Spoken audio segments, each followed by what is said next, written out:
Wala pong batiin, syempre lahat po ng nanonood dito po sa JD Project. Nandiyan lang po sila sa kabila. And so po rin po batiin yung mga nanonood po sa iba't ibang banda sa buong mundo. Kasi ginawa po namin itong segment na to. This is actually a focus po namin is for the all OFW. For them na mas ma-feel pa rin po nila na para lang sila sa Philippines. At the same time, mas mapabilis sila ma-motivate na makikita na gaano kaganda talaga ang business. Actually, this is the second time na nag-guesting po kami dito. Ang kagandahan pa po niyan kasi guys, ang topic ko, gumawa pa ako ng topic para lang po sa inyo. Kaya po ang tawag po, ang title dito is NDO for OFW. Hello, cheers muna tayo guys.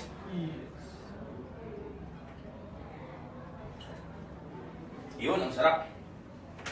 Now, pag-uusapan po natin, bakit po may mga nag-join sa networking? Bakit po may mga nawawala sa AIM?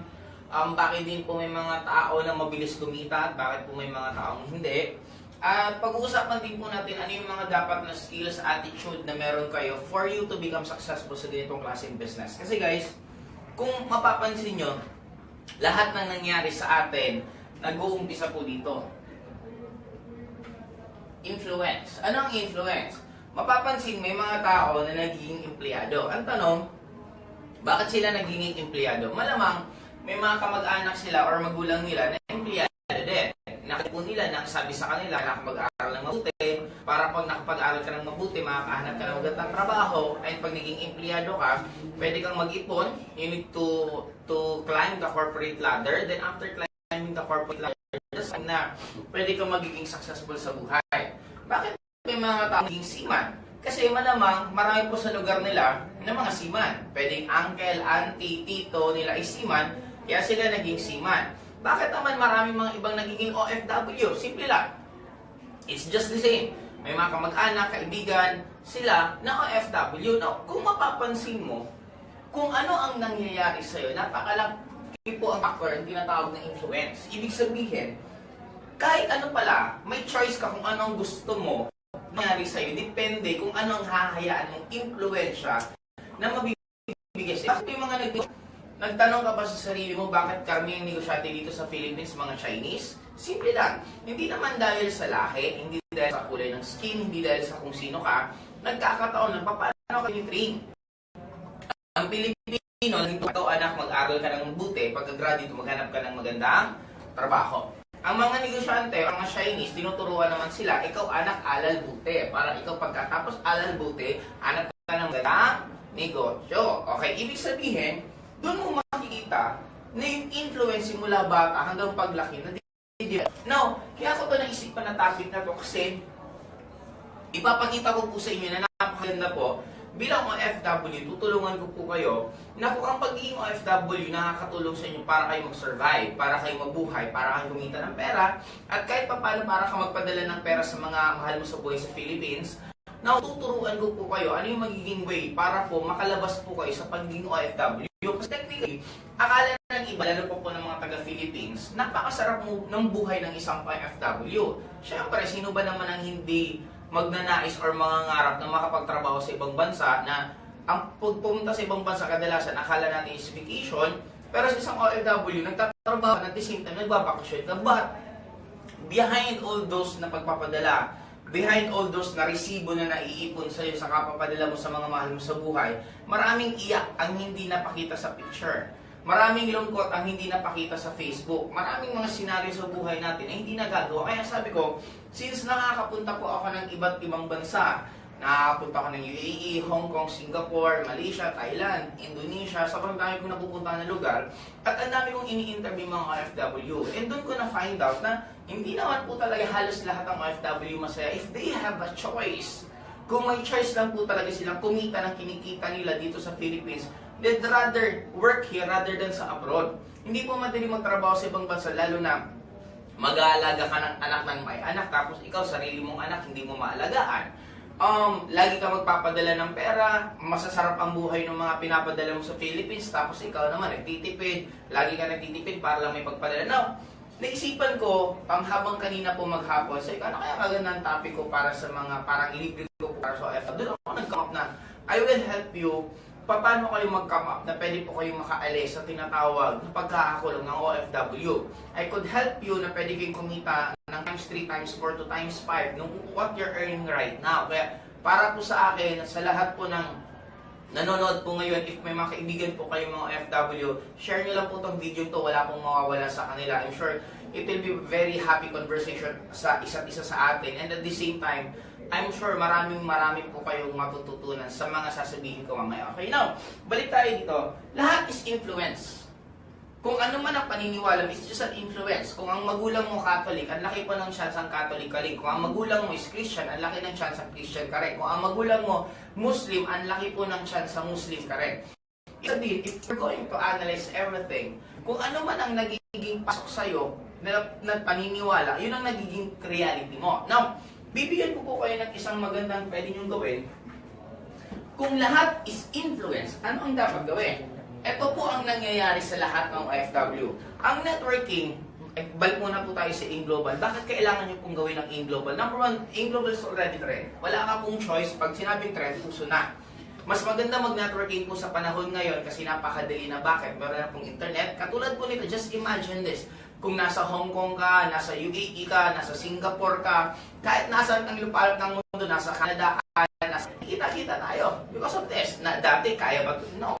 Ang maliban sa trend na po ang networking, ang pera niyo po, pag nilagay niyo po sa bangko, lugi-lugi kayo. Why?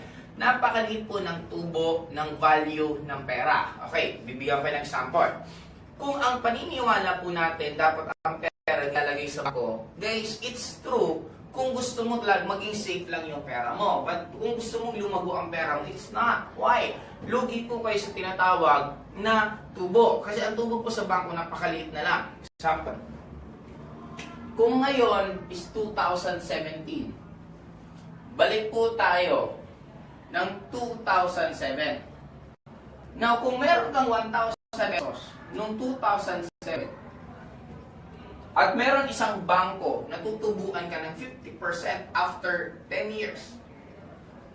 Therefore, ang magiging pera mo, 1,500 pesos. Tumubo siya ng 50% in a span of 10 years. Maganda to.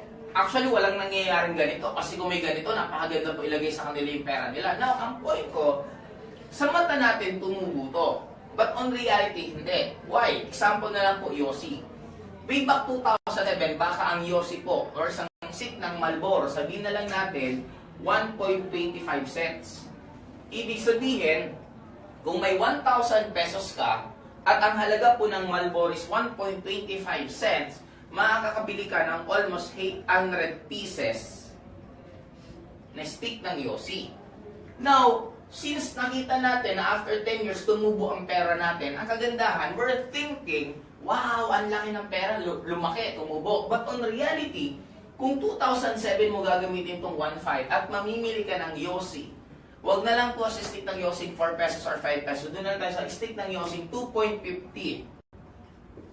Kung 2.50 ang stick ng Yossi, magkano lang mabibili mo? 600 pieces.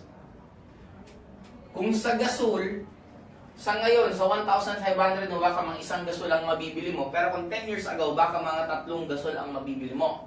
Ito yung pinpoint out ko guys, na as early as now, it is useless kung gusto mong yumaman na hindi ka marunong tumingin ng ganito kasi simple.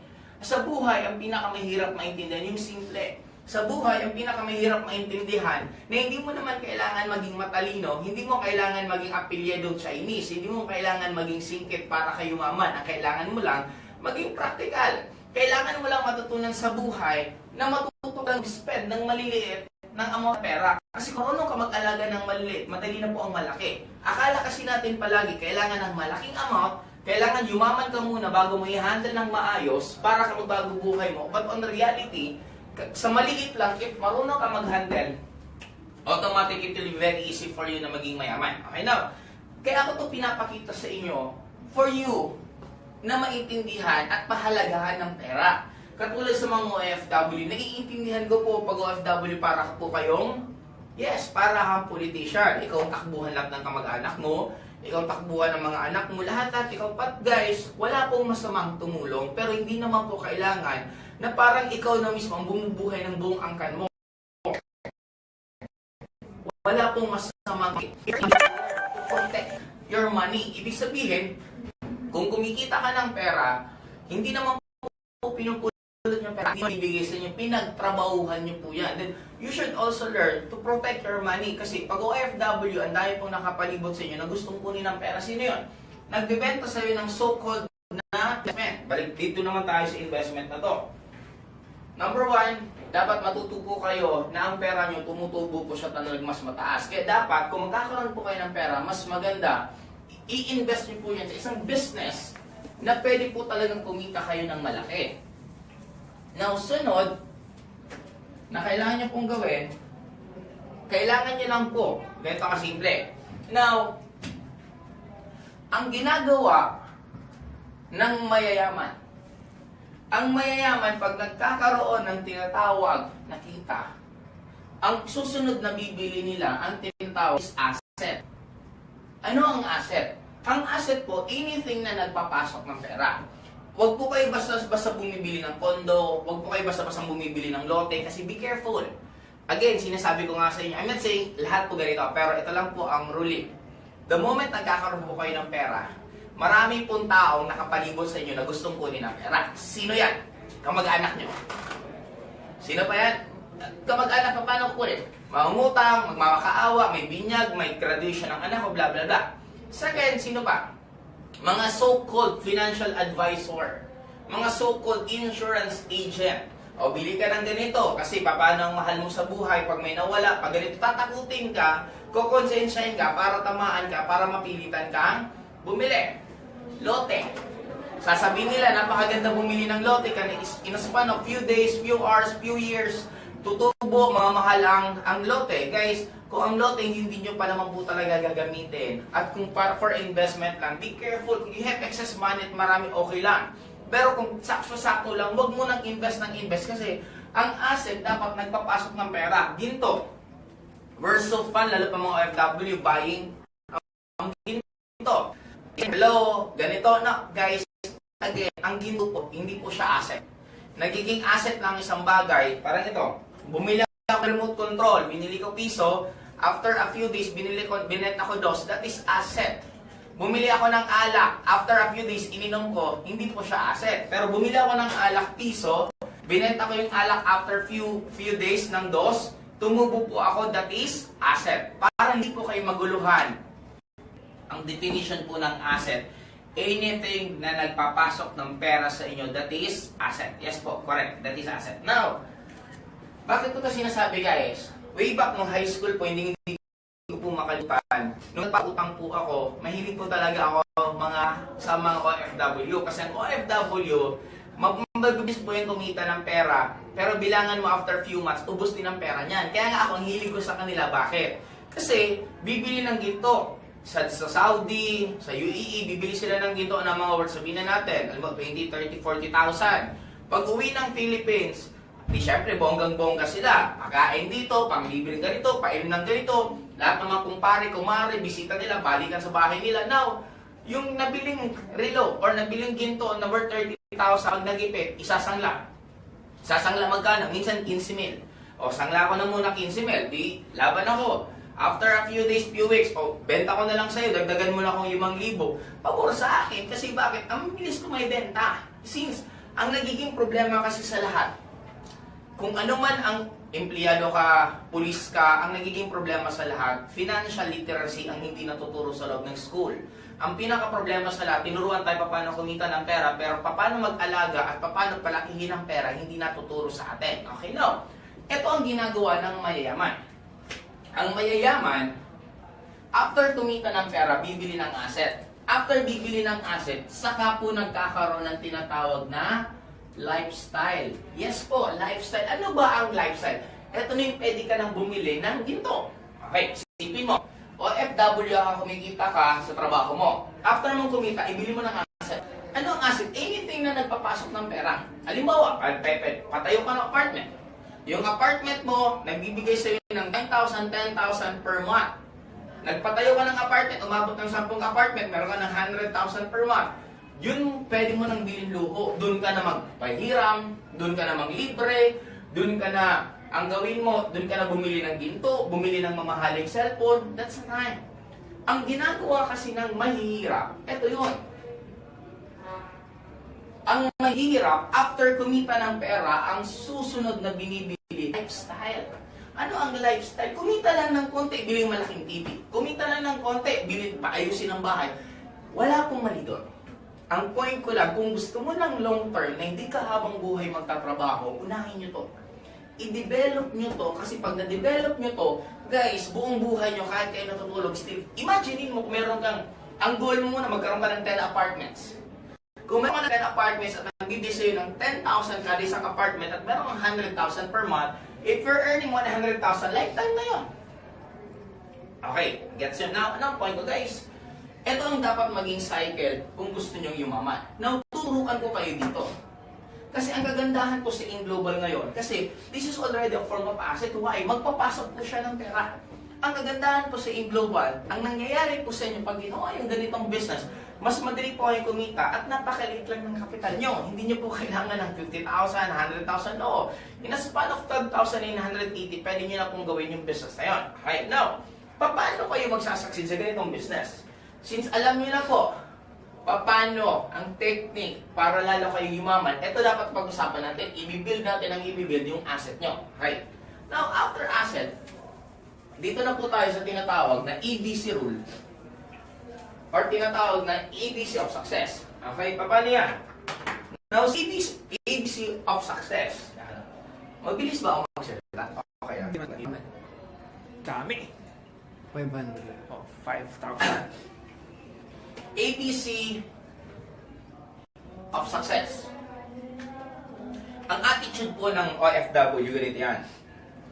Tuwing linggo, tuwing day off nila, doon na po sila magbabawi. Kasi nga, kung kulong ka lagi sa trabaho mo, nakakulong ka sa bahay ng amo mo, hindi ka pwedeng lumabas from Monday to Friday or Monday to Saturday, bumabawi po sila lahat pagdating ng Sunday. Ito na po yung magkukumpul-kumpul sila sa isang lugar, halimbawa sa Hong Kong, hindi ko sure kung Kowloon, or basta isa-isang lugar doon sila mag-iipon-ipon. Magugrupo-grupo ang mga Bisaya, magugrupo-grupo ang mga Waray, ang Bicolano, magugrupo-grupo. Actually, pag napapadaan ako doon, nangihinayang ako ng sobra sa oras. How I really wish kung isa din akong OFW, ubusin ko yung linggong yun, re-recruiting ko sila lahat. Magsasayang ka. Yes, nakakamiss ang mga ginagawa natin sa Pilipinas, pero anong gusto mo? Namimiss mo? At pansamantala mong sinisolusyonan yung kalungkutan mo? Or aayusin mo yung ginagawa mo para habang buhay ka nang hindi magtatrabaho sa bansang yan? Now, ano ang point ko, guys?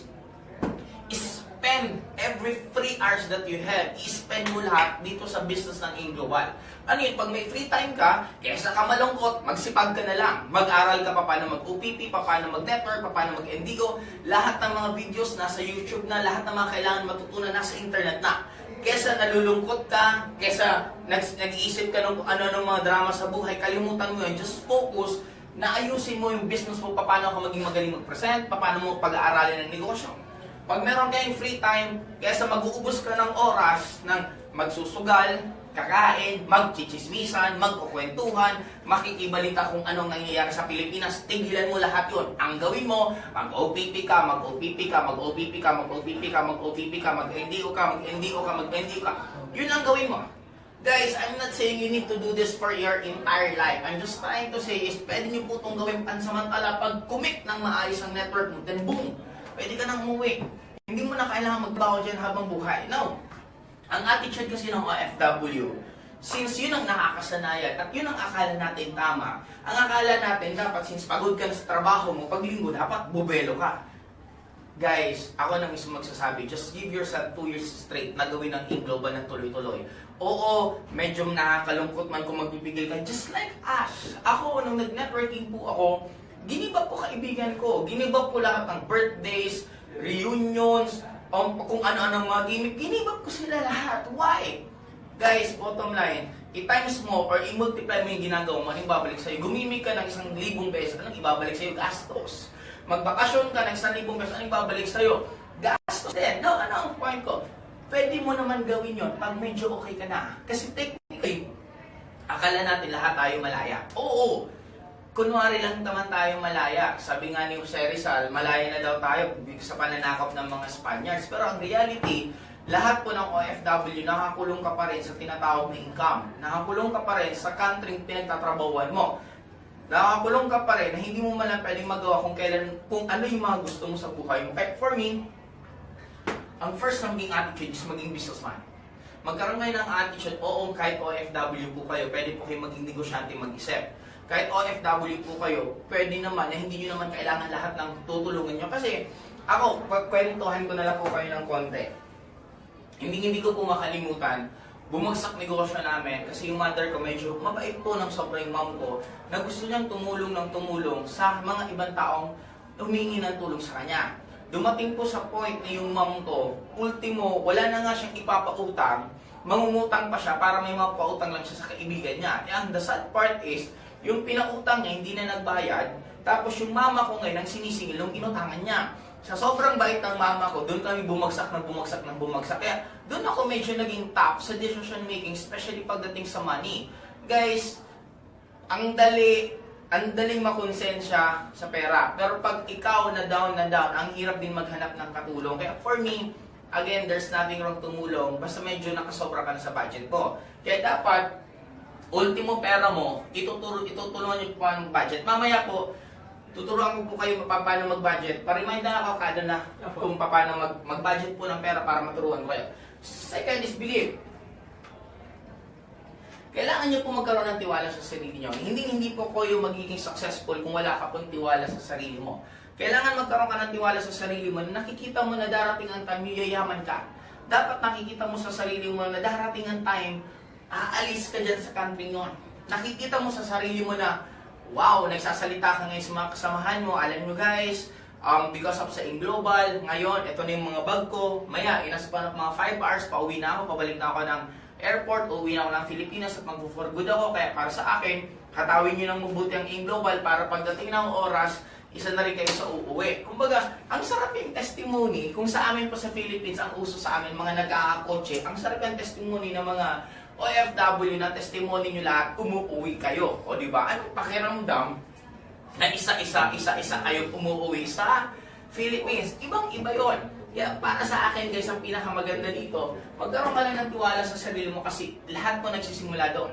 Magkaroon po kayo hindi ko lang masasuggest pa magkaroon ka ng tiwala sa AIM Global kasi AIM Global is already an institution.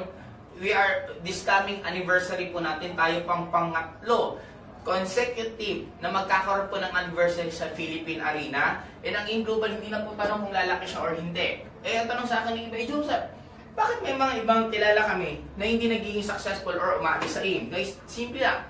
Dumarating ang time na ang tao nagkakaroon siya ng burnout. Dumarating ang time pag parang wala nang bago sa ginagawa mo, that's sa time na nagkakaroon ka ng burnout, ang pinakamadali palaging gawin is mag-quit. Kaya nga, sabi ko nga dito, sa akin, marami din nagtatanong, Joseph, ba't hindi ka umaalis sa AIM? Ba't hindi ka either nagtatayo ng kumpanya or lumilipas sa company? Kasi for me, ang focus ko naman guys, it's not about me anymore. May mga ibang umalis sa AIM kasi gusto pa nila na mas greener pasture, mas gusto pa nilang kumita ng malaking pera. But for me, I just want to help. Kesa guguluhin ko pa po yung mga isip ng distributor, ano yung mas maganda. For me, I'd rather stay dito sa AIM Global kasi, kumbaga, dito rin naman talaga ako natuto. Dito ako nakaranas lahat ng halos first time sa buong buhay ko. In return sa company, gusto ko rin ibalik din po sa mga distributor na gusto ko po kayo matulungan na magkaroon po kayo ng mga skills, knowledge, na katulad ng knowledge ko para mas maging successful kayo sa business. Kaya ako, I'm very excited every day kasi ang dami ko pong bagong ginagawa. Yung sa CEO Engines, sa mga gusto pong makita po yung daily routine ko, panoorin niyo po yung CEO Engines, nasa YouTube po siya.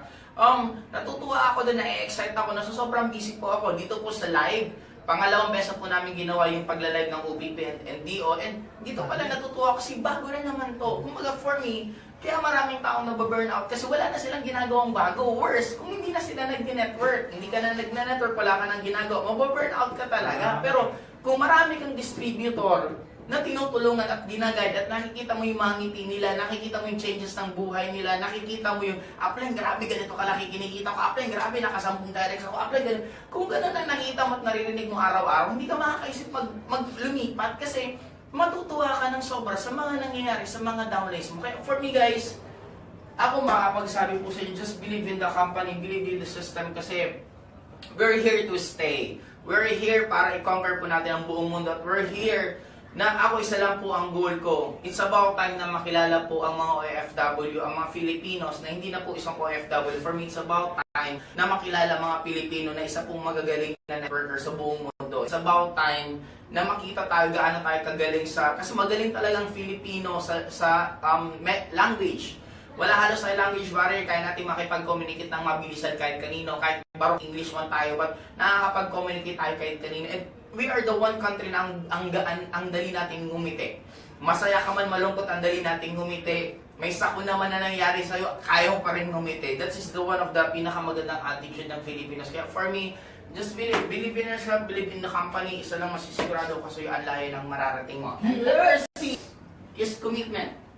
Commitment kanino? Commitment sa sarili mo. Ang problema sa tao, gustong-gusto natin magkaroon ng pagbabago sa buhay natin. Ayaw naman natin baguhin yung ginagawa natin. Guys, ang changes, hindi po siya nagagawa ng isang minuto. Ang changes, hindi po siya nagagawa ng isang linggo, 2 linggo, 3 linggo. Ang changes, nangyari siya ng mahaba. Kaya if you want na magbago buhay mo, simulan mo sa sarili mo. You can never change your life if you're not going to change yourself. Kailangan mo baguhin yung sarili mo, the way you think, the way you act. Paano ka ba gumising, paano ka ba matulog, paano ka ba humarap ng problema. Doon magbabago buhay mo. Pinaka-easiest thing to do sa atin pag may problema tayo tumakbo. Mas gusto natin palaging gawin yung mga bagay na madali rather than dapat gawin natin yung mga bagay na dapat natin gawin. Kaya kung may problema ka, yan ang sukatan. Ano kasing tao ka? Pag may problema mo, head on. Tanongin mo, bakit nangyayari sa'yo ito? Bakit ka nababaw sa utang? Bakit nangyayari ganito sa'yo? Bakit may mga taong hindi naniniwala sa'yo? Bakit may mga taong... Just ask. Kasi ang point ko guys, the moment you're going to change yourself, even a single 1% improvement a day. Just imagine this guys, if you're going to improve yourself 1% improvement every day, you will have a 365% improvement in a year. Ibig sabihin, you will change 3 times na 100% ang magbabago sa iyo. Just focus on small things. Huwag niyo mag-focus ng malaking bagay kasi nahalap nila gawin. Magsimula ka lang sa maliit. Magsimula ka lang matuto ka mag-present pa isa-isa, pa-dalawa-dalawa, pa-tatlo-tatlo, pa-apat-apat. Magsimula ka lang muna na nagsisipag ka na araw-araw. And doon mo na lang magugulat isang araw, bigyan ang laki na nang nangyayari pagbabago sa'yo. Sabi ko nga, sa mga 1 year, 2 years, 3 years na po nag-network, isa lang po sasabihin ko sa inyo. Yes, parang walang pagbabago nangyayari sa'yo, parang hindi ka pa rin kumita, parang hindi ka pa rin mayaman, pero try na balikan mo yung past mo. Try mo balikan paano ka nagsimula. Isa lang sure ko, ang layo na ng pinagbago mo. Ibang-iba ka na magsalita, ibang-iba ka na mag-isip, ibang-iba na mga kaibigan mo ngayon, ibang-iba ng result mo, at lalong-lalo na ibang-iba na ang problema mo. Anong tawag doon? That is already changes. Nagkakaroon ka na ng changes sa buhay. Learn to appreciate everything na nangyari sa'yo. Kaya, have a commitment sa sarili mo na the moment ako mag-stop, nakuha ko ng goal ko, don't ever stop hanggang hindi mo nakuha ang goals mo. Kasi yan ang ginagawa ng lahat ng normal na tao na walang nangyayari sa buhay nila. Mahirapan ng konti, tigil. Magutom ng konti, tigil. Umulan ng konti, tigil. May ibang tao, iimbitahan mo sa office, apply, ang init kasi hindi ako nakapunta. Okay. One time, ini-invite mo naman, apply, hindi ako makapunta kasi ang ulan kasi. Ano ba ang tamang klima para sa'yo? Now, if you really want to change your life, wala pong tamang klima, wala pong tamang pakaramdam, masaya ka, malungkot ka, maulan ka, may hindi pag dapat mong gawin. That is what we call commitment. Kung bagay ng pinaka-importante sa lahat. Okay, letter D is discouragement. Huwag po kayo masasaktan kung nadi-discourage kayo kasi ang business, it is a discouragement business. Normally po, maraming tao na magtatanggi sa'yo. Maraming tao ang hindi maiintindihan ginagawa mo. At worst, mas maraming tao, kung sino pa ang close mo, yun ang magiging cold sa'yo. Kaya nga may biro po ako. May term po sa networking na ang cold market, sila po yung mga hindi mo kakilala. Ang warm market, sila yung mga kilala mo. Pero ako ang tawag ko, ang warm market, sila ang cold market. Alam niyo kung bakit? Kasi ang warm market, sila yung cold kasi sila yung sobrang cold sa'yo. Na after mo mapresentan, hindi ka na pinapansin. After mo nakita nag-networking, gusto mo yumaman, hindi ka na iniintindi. Now for me, sobrang dami ng warm market kasi hindi po siya nauubos. Lalo pa po ngayon. Ngayon napakadali na po kasi may mga technique na po sa pag-i-internet na lang sa Facebook marketing. Ang dali na po kasi message ka na lang, ma-reject ka man, scene mode lang. Kesa noon kami, kailangan pa namin bigay ng flyer. Hirap nun. Bibili ka ng coupon bond. Ipapa-photocopy mo. Ano tawag yan? Ikakat mo ba minsan isa-isa? Pagkatapos ikat, ipamimigay mo pa. Alam mo, ramdam mo na parang kada bigay mo, parang nagtatapon ka ng pera. Tapos worse, hindi pa naman nila kinukuha or hindi nila binabasa. But ngayon, because of Facebook, message ka na ng message. Padala ka na lang ng padala ng message. Halos anong nawawala lang sa'yo? Internet connection. Anong napapagod sa'yo? Liri lang. Now, ano ang point ko, guys? Damihan mo lang kausap mo. Mas malaki, mas marami kang pinapadalan, mas maraming chance ang may maniniwala. Mas konti kang papadalan, mas konti ang maniniwala. Just not be so sensitive sa mga nangyari sa'yo. May taong gusto, may taong ayaw. Parang ganito yan. Para hindi ka masaktan, just always remember this word, respect. Ano yung respect? Iba gusto ng tao. May taong gusto ng pansit, ayaw ng spaghetti. May taong gusto ang bihon, ayaw ng pansit. May taong gusto ang pantalon, ayaw ang short. May taong gusto ang soft drinks, ayaw ng juice. No, that's life. Now, ano ang kinabibigla mo na may mga tao na offeran ka na ayaw ng networking? Ang pinaka-shortest ways technique dito, pagka-present at ayaw, hanap ulit ng iba. Don't ever dwell sa taong nangako sa'yo mag-join. Nagsabi sila, mag-join po ako upline, mag-join po ako next week. Then sabihin mo sa kanili mo, okay, congratulations, see you next week. At ang gagawin ko na dyan, isi-save ko sa cellphone. Si letter A, mag-join next week. Then after nun, present na ulit ako iba. Mag-present na naman ako ibang tao, blah blah blah blah. Mag-join ako sa Friday. Okay, congratulations, thank you. Isisave ko na lang sa phone ko na mag-join sa Friday. No, never ako mag-stop. Na hindi na ako mag-ahanap ng tao dahil may nangako na mag-join. I don't ever do that. Present ako, present. Nung Friday, biglang nag-text sa akin. Pasensya ka na, Joseph. Medyo biglaan, may gastos ganito. Ang tanong ka lagi, okay sir, kailan nyo po plano mag-join? O sabi na naman, next month, okay po, isisave ko na naman. Hanggang kakaganon mong kakaganon, meron dyan ibang tao na tutupad sa usapan. Meron nga dyan iba na pagka-present mo, nagbabayad agad. Meron din dyan na iba, nung presentan mo ngayon, nag-join after a year. Now, ano ang point ko guys? Kaya maraming networker lang naiipit dito kasi umasa ka sa prospect mo at naniwala ka agad. No, don't ever do that. Don't ever stop. Present lang ng present. Kailan ka lang magtitigil mag-present? Pag medyo kontento ka na sa kita mo, pag medyo okay ka na sa nangyari sa gumpas, ka mag-stop mag-directing. Pero hanggang hindi ka pa kontento sa income mo, don't ever stop directing. The moment you stop directing, you stop earning. That's the reality of life. May mga ibang networker na gusto mag-manage. Meron siyang left, meron siyang right, doon na lang. Kanya-kanya po yung trick. Pero kung ako tatanungin mo ako, networking is my way of life. Kami nagtatanong sa akin kailan ako magre-retire. I will never retire because I'm not working. For me, networking is my way of life na para sa akin, normal sa akin mag-recruit. May mga katabi ako, re-recruiting ko. May makilala ko, re-recruiting ko. May nawawala ba sa'yo habang nagsasalita ka? Wala. Na ang gagandahan pa ngayon, mas madali na bakit? Pag may mga tanong siya, may mga video sa YouTube, kung anong tanong, isisend mo na lang sa kanya. You will never do the explanation again. Kung may mga videos na ganyan, andali na nga mag-networking. Hindi ko, parang ganito yan eh. Sa mga tao na nagiging extraordinary at successful sa isang field, they really love what they do at para sa kanila yung ginagawa nila parang hindi trabaho. Sa mga taong normal, sa mga taong average, para sa kanila parang sobrang trabaho ginagawa nila. Parang ganito, may mga ibang basketball player na nagrereklamo na nagpa-practice sila palagi. Anong tawag doon? Yan tinatawag ng average.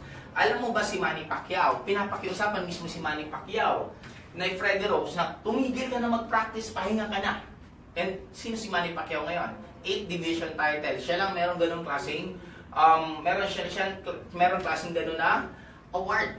Kaya for me guys, it's your call, it's your choice. Pero kung tatanungin nyo, para hindi ka masaktan sa discouragement, damihan mo lang ng damihan ang mga kausap mo. Ganun siya kasimple. Kasi hindi mo na mapapansin na nawawala. Parang ganito, may nangako mag-join 10.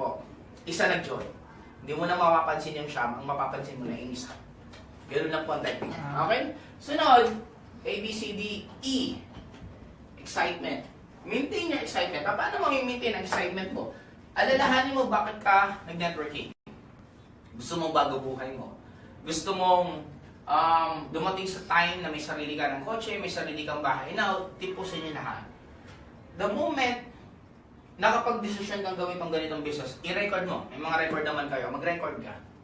Hi, I'm Joseph Lim. Kaya po ako nag-networking kasi nakikita ko 5 years from now ang magiging buhay ko. magkakaroon ako ng sariling bahay. Na yung bahay ko, mga 5 na pinto, magkakaroon ako ng aircon sa lahat ng kwarto. Yung bahay na yon, yung master bedroom mismo, may CR sa loob na yung CR sobrang laki. Na ultimo sa gitna, nandun nakalagay yung bathtub.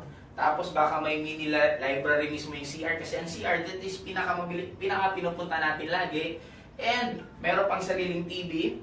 Tapos ang maganda pa dun, may security guard, meron akong 5 katulong. Napakaganda ng bahay kasi lahat ng dumadaan talagang naaamis sila. May mga ibang dumadaan at tuwing dumadaan sila, totoo pala talagang networking, maganda pala talaga. Tapos meron akong kotse doon, may 3 akong kotse, may sports car, may SUV. Meron din akong isa pang kotse na talagang pinaka-favorite ko. Na ang maganda, ang buhay ko, nakakapag-travel ako sa iba't ibang bansa ng minimum mga 5 countries per year. Na lagi kong tinatravel ganito. Now, try to tell your story 5 years from now. Hanggang kaya mong i-detalyado ng sobra, mas maganda. Na pag na-detalyado mo ng sobra, i-record mo. The moment na down ka, pakinggan mo lang yon. Or mas maganda, gusto mo, pakinggan mo siya araw-araw. Pag nagising mo, pakinggan mo yon. Bago ka matulog, pakinggan mo yon. Kasi isa lang short ko, walang makakapigil sa isang tao nangangarap ng sobra mismong taas ang paniniwala niya sa sarili niya. Kaya for me, ang pinakakailan nyo lang pong gawin, kasi guys, sa totoo lang, nagkaroon po ng isang study na ang brain, hindi po niya kayang determine what's the reality and what's imagination. Now, pag ang imagination mo, paulit-ulit nung laging niraran through sa utak mo, isang araw, nagiging reality yung imagination mo. Kaya for me, para mas ma-maintain ang excitement mo, ulit-ulitin mo yung gusto mo mangyari sa buhay mo. Mas maganda, magkaroon pa kayo minsan ng 1 week or once a week na kwentuhan ng mga kaibigan or downlines mo, kwentuhan kayo about life. Kasi kami, nung nagsimula kami, hindi ko makalimutan, magbi-meeting kami that time nila Jackie, nila Elman. Papunta ako kila Elman, tapos ang usapan namin ganito, si Kuman, pasensya ka na, late ako. Sabi niya, oh, bakit ka late? Sabi ko, na-flat kasi yung kotse ko. Tapos si Elman, sabi ko, ikaw, bakit ka rin late? Sabi niya, inasa-kasa yung kotse ko nagawa. Ganun kami mag-usap. Ang malupit doon, bawat isa sa amin, wala pang kotse. Medyo nakakatawa at medyo para kaming lolo. Pero, guess what? Lahat kami ngayon may kanya-kanyang kotse. Si Jackie may 2, may sports car. Si Elman, ano yung kotse ni Elman ni Yelo? FJ Cruiser. May FJ Cruiser. Si Elman may Adventure. Lahat kami may kotse. Now, ano ang point ko, guys? There's nothing wrong na kung gano'n ang pag-uusapan nyo, at least masaya kayo. Kaysa pag-uusapan nyo yung sitwasyon nyo sa buhay na malungkot kayo at magdadrama kayo na, grabe, hirap-hirap ng buhay natin, nag-network tayo. Naglakad na lang ako ng malayo kasi wala akong pamasahe kaya ako na late. Isipin mo yung pang pinag-uusapan nyo, di ba? Parang sagwa sa pakinggan. Kaya kami that time, lagi lang kami excited. Ako ang pinaka-dating nagmumotivate sa akin, hindi ko makalimutan. Lagi po ako nanonood ng I Believe I Can Fly ni Michael Jordan. Pag napapanood ko po yung I Believe I Can Fly na kanta, tapos si Michael Jordan po yung feature dito sa YouTube, sobra po na-inspire. Na-inspire po yung mga moves niya, paano niya ginagawa yung basketball moves niya, sobra po na-inspire doon. At ang hilig ko rin po panoorin yung lifestyle ng mayayaman. Pag pinapanood ko, napapump up na naman ako. Guys, ang excitement, para lang po siyang libag sa katawan. Pag may libag ka at madumi katawan mo, anong gagawin mo? Yes, maliligo ka. Ang problema sa tao, pag nadadown ka na, anong ginagawa mo? Nadadown ka na, nagbabasa ka pa ng mga nakaka-down lalo sa'yo. Nadadown ka na, pupunta ka pa sa isang kaibigan mo na madrama din sa buhay. Nadadown ka na, manonood ka pa ng mga pelikula or mga soap opera na lalo kang madadown. Ano ang point ko, guys? Bakit sa dumi sa katawan, ang bilis natin gawin na maligo? Bakit pagdating sa point na nadadown ka, ang hirap natin gawin yon? Ito technique ko sa inyo. Pag medyo mababa ang energy mo at down na down ka, as much as possible, if you can avoid to eat anything na alive, huwag kang kumain ng manok, ng fish, ng baka, lalo kung hindi nyo nang kayo. Pag sinabi pang rock salt, hindi po to iodized, hindi to yung green. This is yung halos galing mismo sa dagat, rock salt tawag doon. Now, bago ka maligo, ilagay mo po sa isang balding tubig, i-dilute mo po doon yung 1 kilong asin. After mo ma-dilute, automatic, sabihan mo yung tubig. Ang gwapo-gwapo ko, ang ganda-ganda ko, grabe, ang yaman-yaman ko, ang dami mga prospect ko, kusang lalapisan. Magsabi ka lang ng lahat ng positive na naiisip mo. Then after ng paligo mo, after mo ipaligo, this is the first na gagawin ng paligo. Pag ubos na yun, iba na yung pakiramdam mo, medyo magaan at masarap. Then after nun, saka ka na pumaligo na normal. Saka ka na magsabon, saka ka na mag-shampoo. Then paglabas mo, medyo iba na yung energy mo nun. Isa po yun sa technique. Second, pwede mong gawin, maglinis ka ng bahay mo. Ang buksan mo lahat ng bintana, pinto sa bahay mo para yung mga hangin maglabasan. Kasi anything na stagnant na lugar na walang nagsi-circulate na hangin, medyo mabigat po siya pakiramdam. Kaya tip, buksan niyo po lahat para mag-circulate sila lahat. And kung gusto mo, the moment nagkakaroon ka ng goal sa buhay mo, parang gusto mo ng changes sa buhay mo, mas maganda, baguhin mo rin yung ayos ng bahay mo. Yung sala mo, gawing yung sopa mo, gawin mong sala, bahala ka. Basta i-rearrange mo. Yung pinto mo, yung kama mo nandito, ilipat mo, guluhin mo lang. Kasi, according sa psychology, the moment binabago mo yung lugar, parang pakiramdam mo sa sarili mo, bagong person ka na rin. Kaya nga, di ba, parang kung gusto makapag-move on, halimbawa may karelasyon kayo, nag-break kayo, gusto mong napakabilis mag-move on, ayusin mo, i-rearrange mo. Huwag kang pumunta sa lugar kung saan kayo pumupunta dati. Huwag mo munang tingnan yung mga pictures niya. Huwag mo munang tingnan anything na magkakapag-alala sa kanya. In a span of few days, ang bilis mag-move on. Kaya the same thing sa changes. Kung gusto mo nang mas mapabilis ang pagbabago sa buhay mo, i-rearrange mo lahat. Yung backpack mo, ayusin mo lahat-lahat. Kasi ibang-iba ang pakiramdam mo na. Okay, sunod, F, focus. Focus saan? Sabi ko kanina, be consistent. And maging focus ka kung ano goal mo. Huwag kang magbabago-bago ng goal kasi ang gulo niyan. Ang nagigiyari kasi sa iba, parang ganun, isulat mo ano bang mga goal?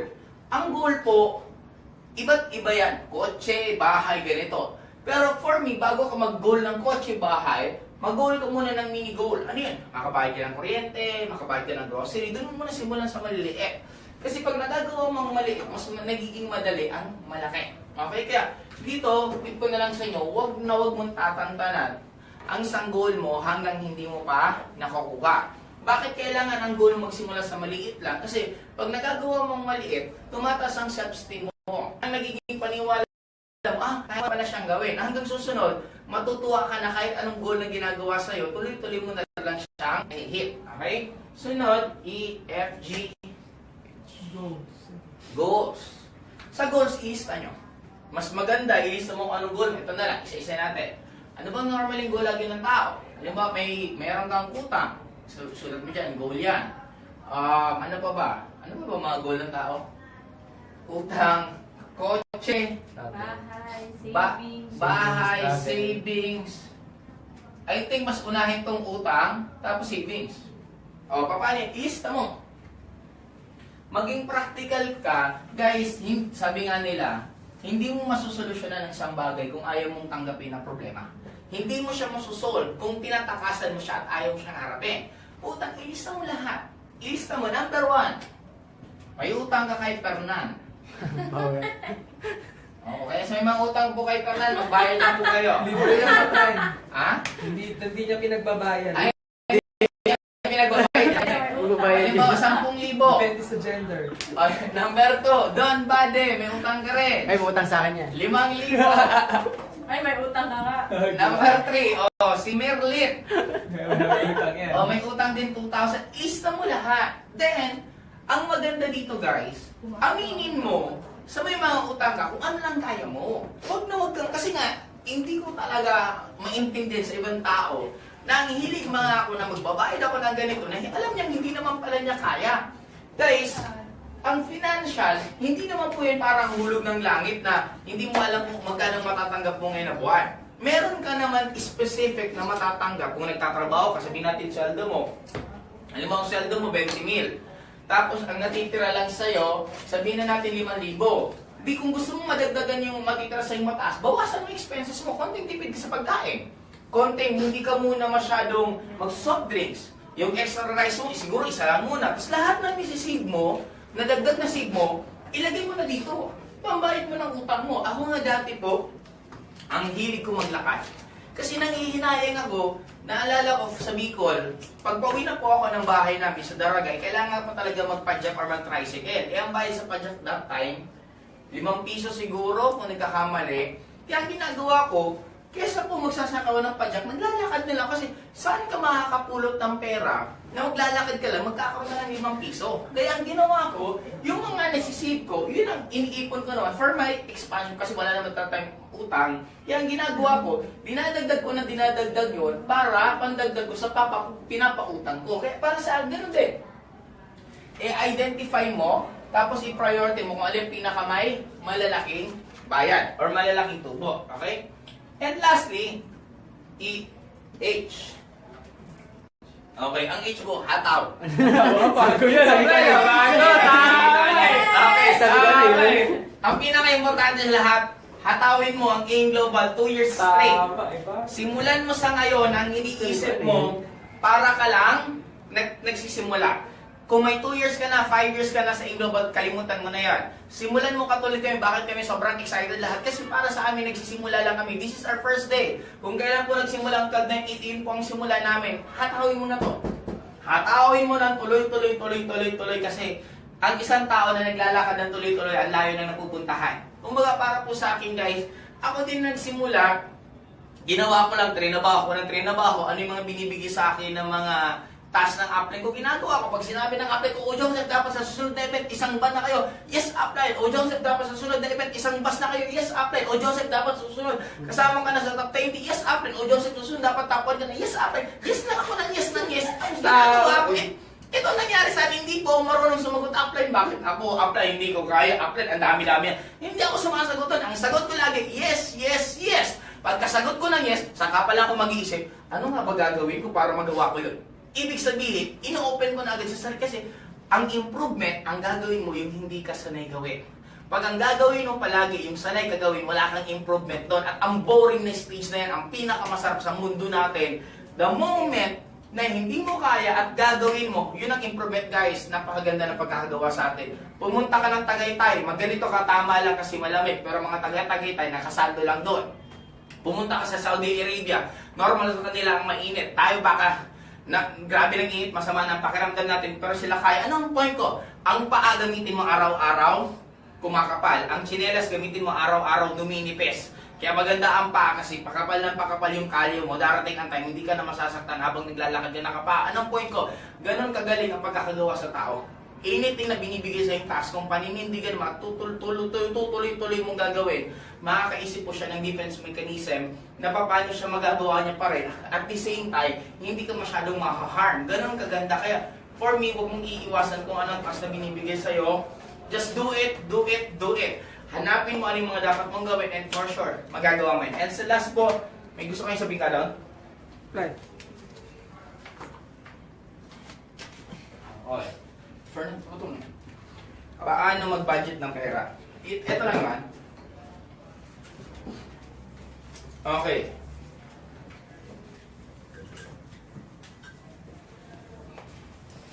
Now, lastly guys, dapat alam mo magkano ang nagiging cash flow mo. Okay. Halimbawa, ang sweldo mo, sabihin natin 20,000. Ano ba mga expenses? Ang expenses, sabihin natin food. Ano bang food? Sabihin natin 5,000. Ano pa ba? Kuryente. Sabihin natin ang kuryente, 5,000. Ano po ba yung mga gastusin?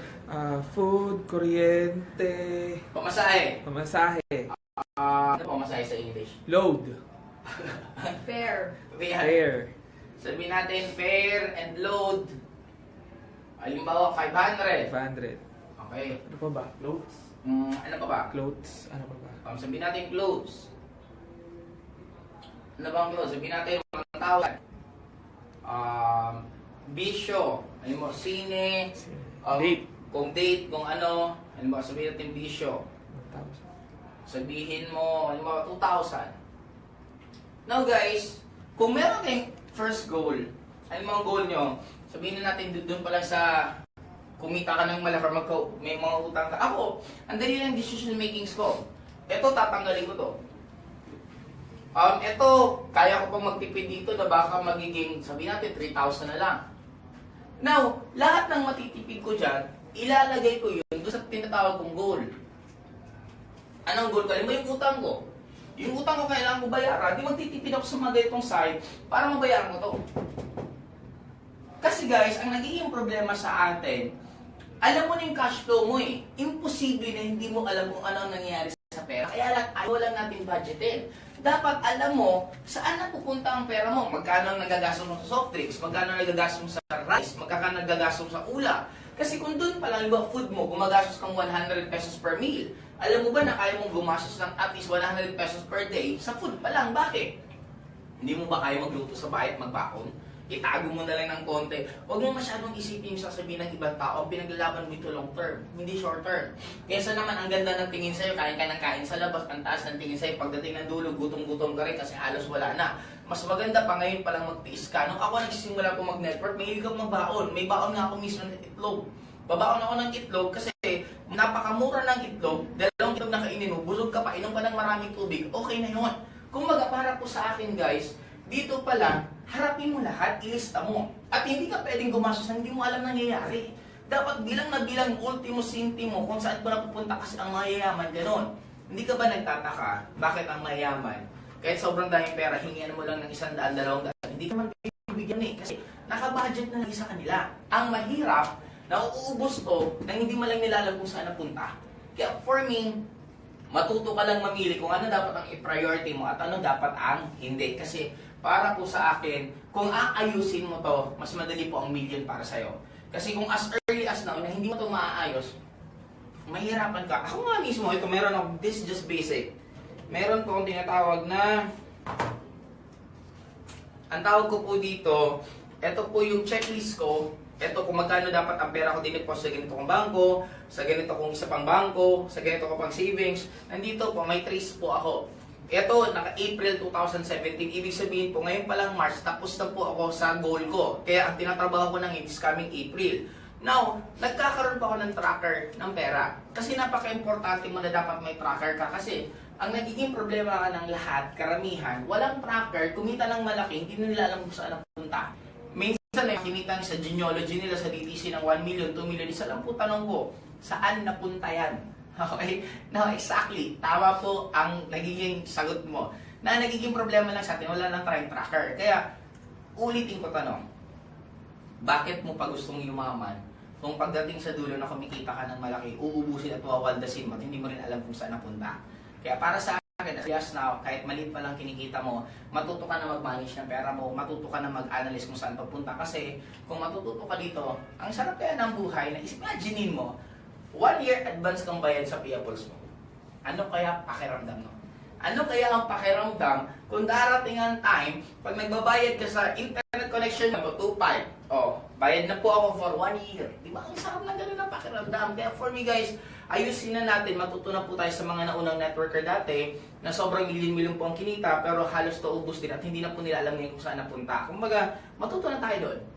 Parang si Manny Pacquiao, marami pang boksingero dati na hindi po masyadong marunong sa pera. Pagdating ng oras, walang-wala na rin kinikita ngayon. Kaya guys, I'm very happy din at ina-announce ko po, enrollment po ngayon ng JD Project sa both field and sa online. Sa mga wala pong nag-guide sa inyo, kung wala pong nag-guide sa inyo na apply, feel free po, pwede po kayo mag-enroll sa amin. Kung meron naman po kayong sinusunod na system at may apply po nag-guide sa inyo, sundin nyo na lang po kasi medyo magugulo po kayo kung papasok po kayo sa amin at meron pa kayong susundan. Ang isa pong kasing purpose ko, kasi by next year, 2018, ang goal ko po every 2 weeks na sa iba't ibang country. Kaya lang, ayoko naman pong parang iwan na lang ng basta-basta in global na parang hindi na po ako physically mararamdaman ng mga tao. Kaya naisipan ko pong itayo po ang JD Project, magto 2 years na po kaming running, na para mas matulungan ko rin po yung mga iba't ibang distributor. Kasi ang dami pong mga distributor na lagi po nag-message sa akin, upline, paano ganito? Minsan nga po ako pang hinihingian, upline, niloko po ako ng downline ko ng apply ko ganito.